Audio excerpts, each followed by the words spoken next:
poder estar aqui com vocês. É mais uma oportunidade maravilhosa. Quando essa casa nos convida, essa casa que a gente serve sendo médium, a gente tem a oportunidade de estudar para poder conversar um pouquinho com cada um de vocês que vem em busca do conforto maravilhoso que essa casa oferece. Boa noite aos internautas que nos acompanham. Eu sou voluntária, me chamo Cessuana, e hoje, com a proteção dos médiuns dessa casa, dos mentores dessa casa, dos mentores de cada um de vocês que se esforçaram para que a gente se encontrasse aqui, eu vim conversar sobre emoções. Quando eu fui convidada, eu estava iniciando um livro do neto do Gandhi, e ele nos mostra a virtude da raiva. O título me instigou para saber o que ele tinha para a gente, como é que uma raiva que a gente abomina tanto ia ter virtude, mas ele nos mostra que tem. Eu vou conversar um pouquinho com vocês. Estão conseguindo me ouvir, tá bom? Tá bom. Bom, lembrando, para falar de emoção e espiritismo, a gente precisa abordar conceito. Por que é importante abordar conceito? Quando a gente vai conversar com alguém, eu não sei se vocês já tiveram alguns episódios em que a gente está falando de uma coisa e a pessoa está entendendo outra. A exemplo assim, eu detesto mangas. Aí a pessoa acha que eu estou falando da fruta e eu estou falando da manga de camisa. Então isso é uma coisa muito comum. Então, para que isso não aconteça, quando a gente vai conversar com alguém, a gente precisa conceituar, definir, para saber que linha que a gente busca o pensamento. Então, para falar de emoção, há necessidade de nós entendermos o primeiro, fazer uma diferença, o que é emoção, o que é sensação. Porque parece que é a mesma coisa, mas não é. A sensação, ela está direcionada aos nossos sentidos. É a fome, o comer, né? Ou seja, os 5 sentidos: ouvir, a visão, o enxergar, o olfato, o paladar, no se alimentar, e o tato. Então, eu sinto o sabor. A gente sente quando alguém nos toca. A gente sente perfumes diferentes. Então, ela cria uma sensação física. Certo? E a diferença disso tudo está na nossa condição, encarnado ou como espírito desencarnado. Porque todos que estamos aqui temos isso muito claro. Acreditamos nos pilares da doutrina e temos a certeza que existe a vida verdadeira está no plano espiritual, e nós temos uma grande vida e várias encarnações, né? É assim a nossa trajetória. Então, a gente sabe que o espírito não bebe, não fuma, só que quantas e quantas vezes a gente vê em determinadas casas que trabalham com os espíritos e oferendas de cigarro, de bebida, disso? É porque tem espíritos que, ao desencarnar, mantêm as sensações. Então, a sensação é uma vontade, é um sentimento. O fazer é outra coisa. Porque uma forma da gente perceber isso, imaginem bebendo um copo de água com bastante gelo. A gente até consegue imaginar, mas não consegue sentir. Então, essa é o eixo da diferença. Para sentir, nós precisamos do corpo, do contato. Bom, então vamos lá para o nosso tema, então, entender o que são emoções. A emoção, ela é a mistura com o sentimento. é realmente uma característica determinante das nossas ações. E as nossas emoções podem ir tanto para o lado do bem quanto para o lado do mal, depende das nossas escolhas. E uma outra coisa, as emoções são individuais. Eu não sinto uma dor ao machucar meu dedo igual a que ela sente, que ele sente. Porque as pessoas têm níveis de sentimento, de emoção diferente, e elas fazem parte do indivíduo. E as emoções estão em todas as fases da nossa vida. Desde a criança, do bebê, que sente quando a mãe chega perto e a gente vê aliviado num choro, quanto em todas as outras fases até a idade adulta.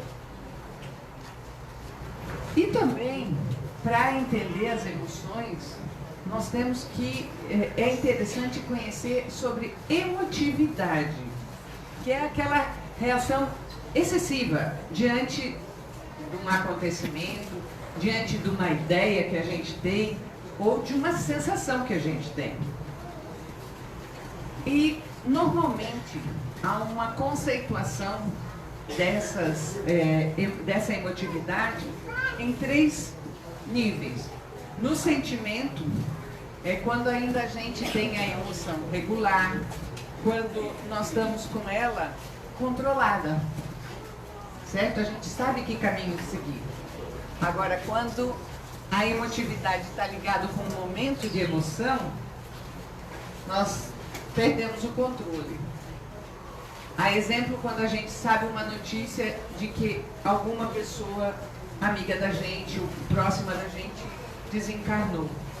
Por mais que a gente tenha certeza da vida, a dor vem. E muitas vezes sem controle. E também a emotividade está ligada à paixão, que é um sentimento extremamente desenvolvido, a ponto de que eu vou tratar um pouquinho mais para frente de como a gente entende a paixão e de que forma ela pode interferir na nossa vida. Tá. Se a emoção ela abrange os nossos sentimentos, quantas emoções a gente é capaz de sentir? Vocês têm ideia? Inúmeras. Um laboratório americano em Berkeley, nos Estados Unidos, fez uma experiência. Eles pegaram aproximadamente 2.000 vídeos e colocaram 853 pessoas para ver esses vídeos.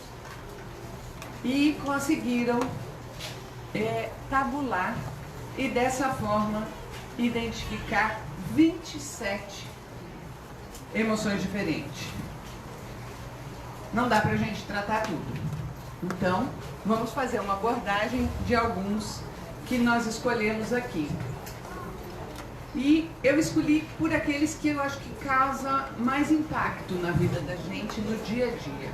E o primeiro deles é a raiva. O sentimentozinho difícil de controlar e que a gente, independente de situação, depois passa a gente ver o quanto ele é necessário controlar. Porque ele entra diretamente ligado com ódio e rancor. Temos também o medo. Sabemos que ele é psicológico e ele está muito ligado com uma consciência que a nossa pensar se refere a perigo ou ameaça. Um outro sentimento contrário até a esses dois é a felicidade. Que embora o pai tenha nos dito e alertado que ela não é nesse mundo, nós conseguimos aqui ter momentos de felicidade, que é aquela satisfação. A felicidade a gente pode conceituar quando a gente tem satisfação em relação ao que a gente está vivendo, daqueles ímpetos de felicidade e que nos movem. Do contrário, a tristeza. O que é a tristeza? É um estado que pode ser duradouro, uma situação afetiva que nos transforma especialmente quando a nossa consciência está envolvida com o sentimento de insatisfação.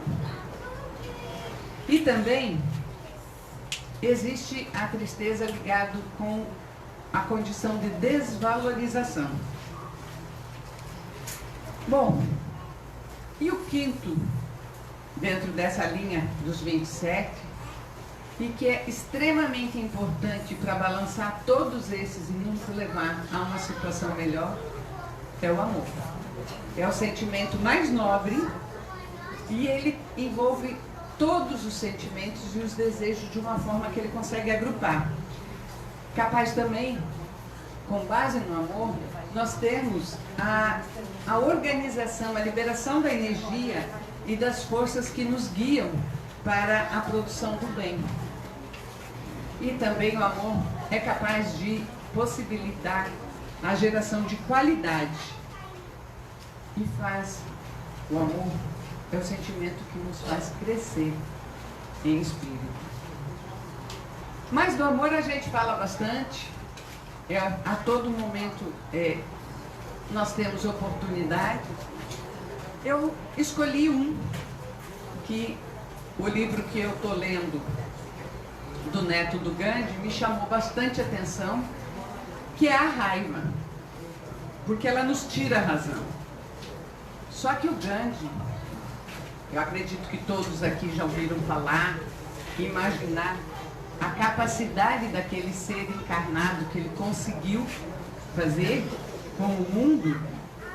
Ele ensina que a raiva, ela é capaz de fazer, nós podemos fazer com ela como nós fazemos com a energia. Se nós pegarmos a energia elétrica e controlarmos, ela age a nosso favor. Um desses ventiladores maravilhosos que diminuem um pouco o calor e iluminam a nossa noite aqui. Agora, se a gente não der conta de controlar a energia, ela pode nos matar. Assim, é a raiva. Se nós pudermos controlar os ímpetos de raiva, nós podemos aproveitar o que ela nos dá de bom, porque ela dá energia. Quando a gente entra no estado de raiva, a gente produz adrenalina. O que é a adrenalina? É o hormônio que estimula o músculo. Mas se a gente não dirigir, se nós não dominarmos a raiva, ela vai nos travando. Perdão, como não dominar? Como? Como não dominar? Isso é o contrário. Vamos tentar aqui, sim, entendo, dominar a raiva é o nosso desafio. Então, Gandhi nos ensina, em todas as passagens, que há possibilidade de dominar. Pelo menos temos que tentar. Esse é o desafio. Não é o desafio de estarmos encarnados de aprender? Bom, mas ele diz bem assim para nós. Se nós a usarmos de maneira inteligente, ela vai ensinar, vai nos fazer com que a vida seja melhor. Um dos ensinamentos que ele faz no livro, já que tu perguntaste como dominar, ele dá uma técnica para o neto dele. Na verdade, esse livro é um relato do neto na convivência com o avô. E ele ensina que uma das formas de controlar a raiva é, antes de reagir, tentar ter um papel e anotar. Ou mesmo que você tenha anotado, em todos os momentos de raiva, você registrar. Você vai começar a perceber de como a raiva age em você. E de como você pode agir para controlar. Certo? Se a gente conseguir fazer isso, controlar, quando alguém nos provoca um momento de raiva, nós vamos chegar ao ponto de conseguir tratar com delicadeza aquela pessoa que nos atingiu e que nos magoou. É um estágio que a gente almeja. Não é fácil. Se fosse fácil, todo mundo já tinha controlado.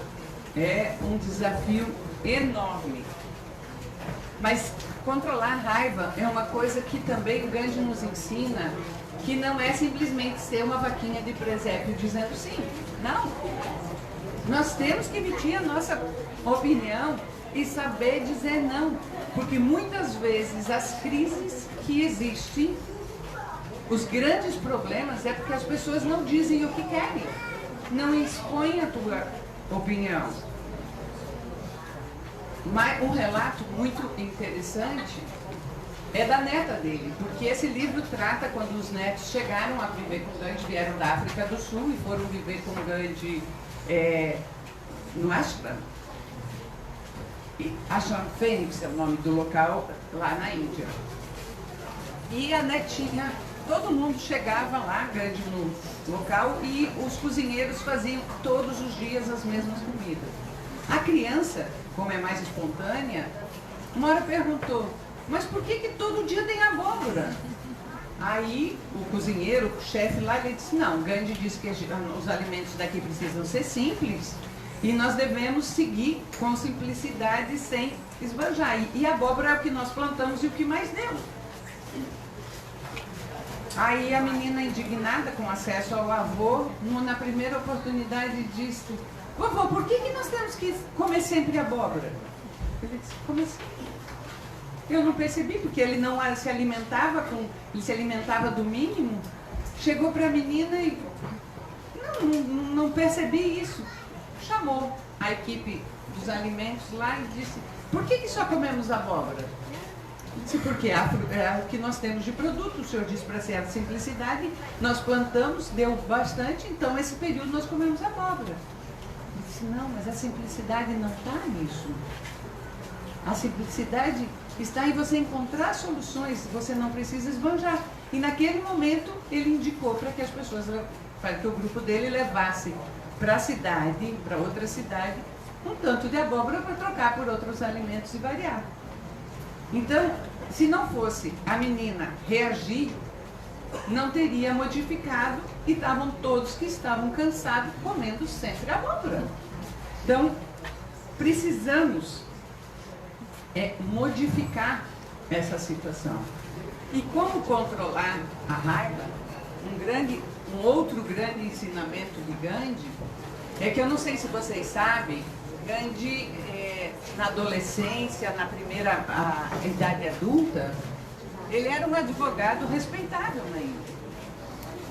E vivia com a família na África do Sul, fazendo os trabalhos dele, até que, num determinado momento, na África do Sul, vivendo sob o sistema do apartheid, ele comprou, tinha condições financeiras, um ingresso para andar no trem nas condições que ele tinha. Não era amontoado como andavam os negros. Ele foi para um vagão onde tinha banco, onde ele tinha condições, e ele foi jogado para fora. Mesmo tendo dinheiro, ele foi excluído, se revoltaram e ele foi para fora. E esse foi o motivo que fez com que ele iniciasse as atividades contra o apartheid. Nessa proposta dele, o que foi o diferente? Ele foi reduzindo a condição dele até trocar as vestimentas e pôr o mínimo de vestimenta que ele usava, e que acabou entrando em todos os lugares mais glamurosos da política mundial. Mas ele moveu aquela população a reagir sem raiva. Ele alcançou espaço porque ele mobilizava a população contra o apartheid, eles iam para frente, a polícia chegava, as pessoas entregavam as mãos. E foram sendo presos, Quando saiu o primeiro grupo, entrava outro reagindo. E entrava outro reagindo, de repente, as prisões estavam lotadas e o povo reagindo. Então, eles combateram, não com raiva, e iniciaram a campanha contra o apartheid, que até que ela foi modificada. Então, essa forma do mundo sem violência é o grande ensinamento que ele nos deixa, de como nós podemos parar um pouquinho e combater um sentimento que é extremamente negativo se ele não for domado. e poderá ser virtuoso se nós pudermos usar ele a nosso favor.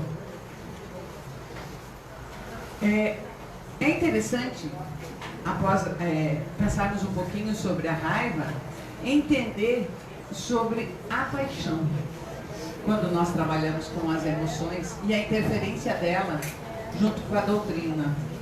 Por quê? Porque a paixão, ela está diretamente ligada com a emoção. Só que ela pode ser positiva, onde a gente, quando se apaixona, a gente muda a vida em função daquela paixão. E do mesmo jeito, quando a gente tem as paixões negativas, que você olha uma pessoa e só de olhar você tem asco e aquilo toma conta. Então, a paixão é um sentimento que nos dá um ímpeto de realizar algumas coisas e nos arrasta para fora do nosso estado normal.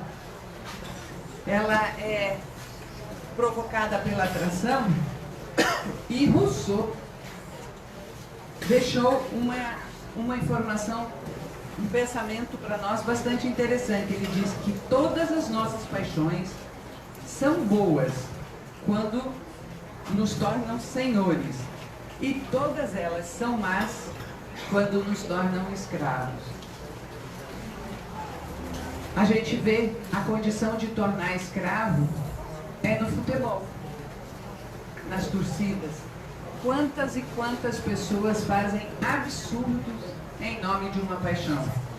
A paixão pelo time, destruindo as outras pessoas que não coadunam com isso. E pensando nessa paixão avassaladora, nós precisamos pensar na fé.